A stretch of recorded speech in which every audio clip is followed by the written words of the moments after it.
everyone, welcome back to my channel. I hope you're having a lovely day. Today I'm going to bring you a slightly different video because it is, I guess, from a new perspective for me. I am now living alone. I am a single income household and I thought I would share with you how I break down my income in order to pay for all my bills, what I pay on each of my bills, what sort of contributions I make towards my savings, and then what I do with any money left over. So I have got a very, very basic spreadsheet. There are a lot of, oh, I'm in the dark.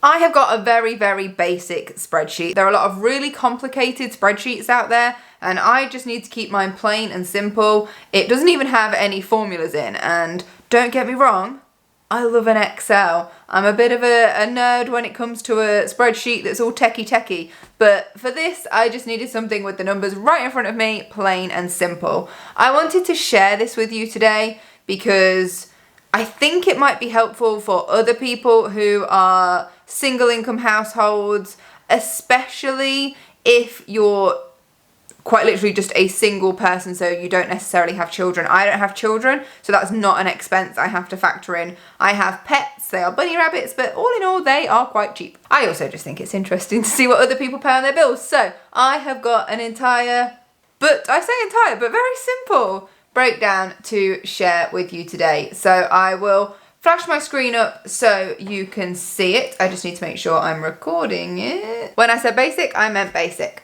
So I start up here with my monthly net income. So that is what I come out with after tax, and that is from my full-time job. I only have one, I suppose, traditional job where I go to work and I do that job. I do not have to worry about paying tax or national insurance on that income after the fact. That is all done via my employer, so I don't even see that money, sadly. I just get the bit that's left at the end. This has also gone through all of my pension contributions, so I don't see that money either, and it's paid towards my student loans. So that money there, that $2,500, is literally what I get plonked into my account at the end of the month, and that is what I've got to play with every single month. Priority number one is paying the bills. So I worked out, as I've sort of been going through the first few months of living alone, what my expenses would be. I've rounded all of these up to the nearest pound just to save fiddling around with all the pennies. So you can see mortgage is my biggest expense. In order to save my house, I had to increase my mortgage, and to go from being two people paying a mortgage to just one person paying a mortgage was quite a leap, doing that on one income, as you can see. If I just pop a calculator up here, that's 39, nearly 40% of my net income is just my mortgage. I think there's a lot of things out there like the 50-30-20 split where 50% is just your mortgage or your rent. I'm not sure if that's meant to be mortgage and utilities or rent and utilities, but even so, you can see I'm towards that sort of higher end now, whereas before that was not the case. It's also meant I've really had to extend my mortgage term. I was adamant that I would save this house. I plunged basically all of my savings into doing so, and I've now got a very big mortgage to pay as well. But you got to do what you got to do, and I wanted to save my house, so here we are. I've then got council tax. Now, depending on where in the world you live, you may or may not have a fee like this. So council tax is a tax. There's a lot of tax we pay in the UK. When you actually look at all the different ways we pay tax, not just on your income, not just when you buy things, there's a lot. So council tax is a tax you pay to the council for, generally speaking, services and upkeep in your local area. So things like having your bins collected by the recycling and household waste people, that's paid through your council tax. The upkeep of your roads, that's paid through via council tax, and there's other bits and pieces as well. In the UK, you base your council tax through bands. And generally speaking, the larger your property is, the higher your band, but then different areas have different prices. So a band C in one area won't necessarily pay the same as a band C in another area. It's all a bit weird. If you live alone, you get a 25% discount on that. So that £158 is with the 25% discount. So I've set all of that up and I'm ready to go with that. So my monthly, these are all monthly by the way, my monthly council tax is rounded up to £158. I feel like I got a very good deal on my buildings and contents insurance. Again, depending on where you live in the world, you'll have different sorts of things that basically do the same thing. But in the UK, your buildings and contents insurance protect literally your building, your structural. If anything should go wrong with that, that's your insurance for that. And your contents, everything kept inside it. So the way they explained it to me was if you took the roof off and picked your house up and shook it upside down, the building stuff is what remains fixed and the contents is the stuff that falls out. I get mine for £17 a month. Then we've got life insurance and critical illness. I think that's what it says on the tin. That's the one when you're doing your adult thing you have to think about. £32 a month for those combined. I just got my gas and electric brought down a little bit. So I was paying £112 a month. I am now on a fixed rate for £86 a month, which, to be honest, is more than I actually spend. So I have a smart meter in my house, and in the nice toasty summer months, I'm spending anywhere between about £10 and £15 a week on a gas and electric. But they're still charging me £86 a month for it, and they've always been overcharging me. So there's like a credit on my account that is money I've been putting in, but have no access to. So I think if I wanted to, I can ring them up and be like, can you not charge me for a couple of months or charge me less? And just use a bit of that credit, but they like to keep that credit there in case anything happens and you can't pay your bill. So I am a little bit in credit on my gas and electric account. It's also worth mentioning that all of the bills in this section are fixed with the exception of pets. And I've just put a rough figure in there based on the fact that I know how much they cost. But I'll get to that in a minute. But so because my bills are all fixed, I know how much money to deposit into that account at the start of every month straight after I've been paid, and I'm then secure in the knowledge that my bills are all covered. We've then got water, for which I get charged £34 a month. TV licence I believe is £13.25, so I just rounded that up to £14. It's hilarious because I really don't watch TV, and I know there are other things there as well that your TV licence pays for, like certain streaming, but even then, I'm pretty much Netflix or a nice old-fashioned DVD, so that's that. I pay £39 a month for my internet, which is broadband. I don't have a landline, as in like a house phone, so I don't pay anything for that. But I do have my mobile phone and it is insured, and that's £46 a month for that all combined. That was on a 3-year contract. I've got 1 more year on that. And the way I've always done it is I will always keep a phone until it basically dies on me. So my last phone was on a 3-year contract, but I had it for about 4.5 years, which is great when you have that period of time where you're only paying for your calls, texts and data, which I think on this contract is about £12 a month. So in about a year's time, that will go away. And when I finished paying off the handset, I also stopped paying for the insurance, because my viewpoint is, if anything then happens to that phone, because I'm not tied into a contract anymore, it doesn't matter. I won't need the insurance to cover paying for the handset, and I can just start again and get a new one.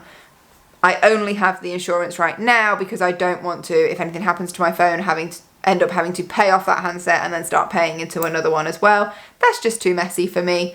But I will keep my phone going for as long as I possibly can. So this time next year, when I am due for an upgrade, I will just stop paying the insurance. I will stop paying off the handset because that will be done, and I will just pay for the usage that I have, which will be a much lower number. So that'll be quite nice this time next year when that's a lower number. And hopefully I can keep that phone going for at least another year, because that will just be nice. But we'll see. I almost feel like they're made to eventually give up. With my last one, it just couldn't hold its charge. It could do about 3 hours, and I was having to plug it in again because I did keep it for 4.5 years, and I don't think they make them to last 4.5 years. So I think I did pretty well. Then I have contact lenses, which are £18 a month. That's including solutions, cases, and all that good stuff. Pets, I have put £32. So I get a Haybox subscription for my bunnies, but I don't renew it every month because I'm out at work a lot. I find it really inconvenient to keep having deliveries of big hay boxes, they're literally boxes, that I'm not there to answer the door for. There's nowhere for them to go. They can't really leave them at the post office. I really hate it when I'm a burden on my neighbours. Like, I know they would take them in, and they take in like little parcels if ever I have something, but massive 10-kilogram boxes of hay, I just think it's a bit much to ask someone to keep that in their haul whilst I'm at work. So I always try to time them to when I know I'm going to be off work, which means I sort of buy it in bulk, so it's hard to calculate a monthly cost. So I looked at how much the bunnies got through in 1 year and then sort of divided the cost of it all by 12, plus bags of food and wood pellets for their litter trays. Generally speaking, they come out at £32 a month, which is nice. That's not too expensive. And that's the only sort of flexible amount in there. And then we've got Netflix, which I think is £10.99, so I've just rounded that up to £11.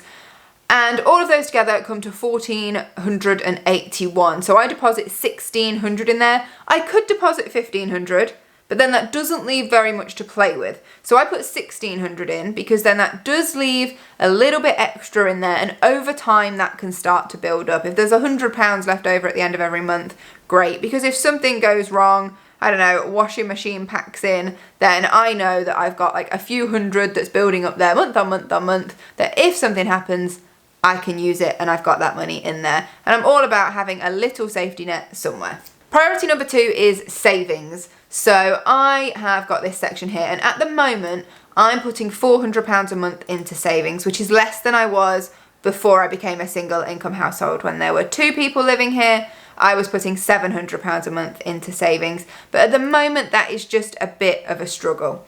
The difference is I've gone from paying bills where my contribution to all our joint bills was £1,000 a month. I'm now paying £1,600 a month because I'm doing it on my own. So my expenses are basically £600 more a month. And so for my savings to only have dropped £300, I don't think that's too bad. I'm basically leaving myself less money to play with at the end. So at the minute, £400 is a manageable amount. I would like that to go up, and I'm sure some people will argue the case in a minute. You know, you've got that little bit from side hustles. Why you're not plunging that all into savings? Because I want to have a bit of fun, to be perfectly honest. I've had an incredibly tough year and a bit, and I want to live life. And I want to live it now and not just think about the future. So I'm trying to strike a nice happy balance. So at the minute, I put £100 a month into a stocks and shares ISA, and I've always put £100 a month into that. It's never been more than that because that's always been an amount I felt comfortable risking, because with it being a stocks and shares ISA, it can go up, it can go down, you can lose money. So even before I was a single income household, I was only ever putting £100 a month into a stocks and shares ISA. And I'm also putting £100 into a cash ISA, which wasn't my initial setup when I was in a joint income household. I used to put £500 a month into a cash ISA, but then I started putting more into premium bonds and less into a cash ISA. So actually £100 into a cash ISA was what I was doing for the last few months of being in a joint income household, and I've just continued to roll with that. I moved that, putting £500 a month from my cash ISA into putting £500 a month into premium bonds, because I was really sort of seeing the benefits of premium bonds, because that's where I had the majority of my savings at the time. And when you have so much money in your account, you pretty much start to see a prize from it every single month. I think it was around the 24,000 mark where the odds become so good that you should at least see like a £25 a month. And for the amount of time I was over that threshold, because you have a maximum of 50,000, I was nowhere near that. For the amount of time I was over that threshold, I was getting at least a £25 payout every month. Sometimes it was 50, sometimes it was 75, and sometimes it was 100. That was the most I ever got doing it. But obviously, nearly all of that money went into rescuing my house. So I don't have those savings anymore. But at the time, I was really seeing the benefit of putting a larger lump sum into my premium bonds because it was paying out. Now I want to build that back up again. So I'm putting £200 a month into my premium bonds. I know that's a lot less than the 500, and when you're trying to replace that substantial amount of money that you've had to take out of your savings and spend, it's not easy. But all of those accounts are going to just very slowly over time build up, and as I've got a bit of extra money that I notice left over, I'll just pop it into whichever one I feel is relevant. And that leaves me £500 left over from my main income, and things I've not covered in my other bills are petrol and food.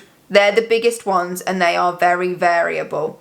I think I said it in my last video, I have got into a habit of really challenging myself to keep my grocery bill so low, and it's almost like I've won. If I get to the checkout and I put it through and it's like below £30, I'm like, I'm a magician. I've got my weekly shop for less than this, and I'm really making sure I'm using up what I've got. Since being a single income household, my food shop has never been over £50, and that's when I've had to buy something expensive like a new tub of protein powder or something like washing up pods because they're like £8 a box. And it's never been over 50. So I would max out at 50, but I've not put a number in there. If it's a month with 5 weeks, you're already looking at £250. Call it a month with 4 weeks, looking at 200. But generally speaking, I haven't been spending £50 a week on food. 1 week, it was £19 something. And I was so pleased. Like my whole week was £19 something. And it just depends on what's in the cupboards, what's in the fridge, what's in the freezer, what's on offer, whether I'm going into work and take lunch with me into work. There's a lot going on. So I haven't put a number in there, but that's not really mattered. I've never spent that £500 left over. I've never gone to zero. And so I'm comfortable just having a rough idea with that, knowing that that £500 covers it. It's the same with petrol. I pretty much fill my car up once a week. And that's about £50 because I've only got a little car. And that's if I've got a long drive somewhere, like if I go away on the weekends or something like that. Sometimes it'll be every 2 weeks, but for the vast majority of the time it's every week. So you're looking again at about £200 to £250 there. So if I'm maxing out on food and maxing out on petrol, that's pretty much the £500 gone. But as I say, it's never come to that yet. Then the rest of that money I have set aside for gifts, so birthdays, things like that, and then other. So I think those things that come up every now and then that you need to be prepared to pay for. Things like dentist appointments, car insurance I pay yearly, so when that rolls around I like to know that I've just got a bit of money saved up for that. And if I don't spend that £500 in full each month, which as I say I never have, then that is just stacking up over time. So at the minute, for example, my annual gym membership will be due next month. I've got enough to cover that because I've not been using that £500 every month. So it's been stacking up. And so in all these little places, whether it's my savings, whether it's the account I pay my bills from, whether it's the money left over in my main account, anything that's not been used, it is just building up. So I've got these little cushions, little safety nets where I need them everywhere. And that's my main income. So as you can see, there's not a lot of joy coming from my main income. And that's something I was very aware of when I knew I was going to be going into a single income household. I knew my bills were going to be so much higher because I was paying all by myself. But there are other ways that I generate income for myself. Now, I'm not one of these people that can come out here and say, do this side hustle and it'll make you £5,000 a week. And I see them all the time on Instagram where it's like, and you just keep scrolling past when I could teach you how to make £5,000 a week and quit your day job and all of that. That's not where I'm at.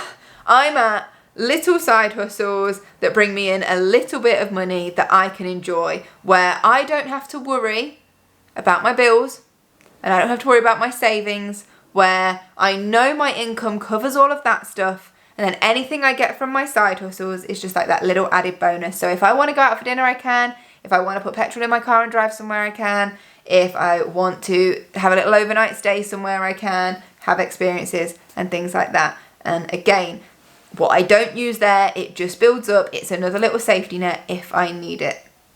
Because I want to enjoy myself and I want to experience life, and I don't just want to sit here and think I've got bills to pay and I want to build up my savings, and that means I can't have any fun. I'm striking a balance, and so far it's been going okay. I'm not saying it's perfect. There's been times where I feel like I've been playing it a bit too close to the I'm spending a lot of money limit, and there have been times where I've been so good and it's been like, I'm winning at this. I've put an approximate there because the thing about side hustles is they're not like a salary, they're not like a wage, they fluctuate so much. I've got there approximately £300.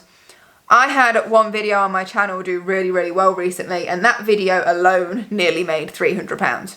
However, if I have a video that really doesn't generate a lot of interest, let's say it gets about 3,000 to 5,000 views, then the earnings from that is very low. So an average month on YouTube is probably about £100 to £150. It's not a lot, so some months are better than others. I've then got income coming from Vinted on the months that I actually put a bit of effort into those. Then I can generate an income from that as well. I've just done exam marking this month, so that's generated me a bit more than I would usually get, for example, doing YouTube. But to do that, YouTube had to take a bit of a backseat. I didn't have time to make videos as well. So it's all just about striking a balance with how I'm generating income from side hustles. So hopefully from this you can just get an idea of what my income looks like and a breakdown for someone living alone. Now obviously everybody's situation is going to be different, so please do bear that in mind, but that's generally just what mine looks like, and I'm getting by. I try to be sensible, but I try to enjoy myself, and right now it is what it is. But I think it can be helpful to see how other people spend their money and what they're paying for each of those things, and that's mine. So I hope this was somewhat useful. If it was, feel free to give the video a little thumbs up, and you can subscribe by clicking this picture right here. You can also check me out over on Instagram. I'm starting to post a little bit more about the income earned from my small side hustles, so if you are interested in that, do feel free to pop over there and give me a follow over there as well. I don't post loads and loads, so I don't bombard you, but when I feel like I've got something relevant to post, I do just pop it on there. If you enjoyed this video, I will pop another one just here, so you can stick around and watch another if you've got a bit of time.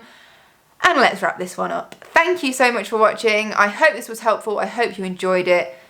As always, I will see you in another video very soon. Until then, take care. Bye.